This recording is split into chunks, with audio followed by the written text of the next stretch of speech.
Une forte odeur, des mouches et même des moustiques en plein jour, des déchets de toutes sortes, c'est le spectacle que l'on peut voir et surtout sentir aux alentours du bassin du Gourou, communément appelé Carrefour de l'Indénié.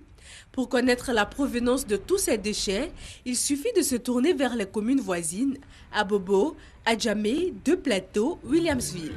Un projet de gestion du bassin a été mis en place pour trouver une solution à ce problème. Sa première phase, dénommée phase d'urgence, a été lancée ce lundi en présence des populations riveraines.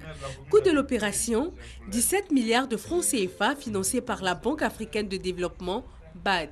Le ministre de la Construction, de l'Assainissement et de l'Urbanisme a souligné l'importance du volet formation, éducation et communication auprès des populations. L'État a fait un effort important cette année en décaissant près de milliards qui n'étaient pas budgétisés pour donc procéder à l'élargissement du bassin qui se trouve derrière nous.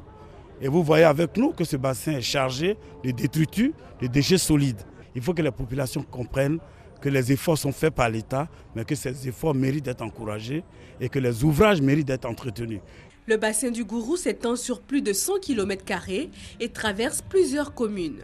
Les populations de ces zones sont les premières concernées par les travaux qui démarrent bientôt. Dans notre quartier, il y a un problème d'inondation, et puis il y a les dépôts sauvages, et puis les problèmes de drainage aussi. Bon, nous allons sensibiliser notre population pour ne pas jeter les ordures dans l'eau et puis pour ne pas jeter les ordures dans les caniveaux. Dans notre quartier, les eaux sales qui s'arrêtent devant chez nous, qui ne vont pas. Ça envoie les maladies, le palu, la fièvre typhoïde, le rougeole, des boutons, des gales.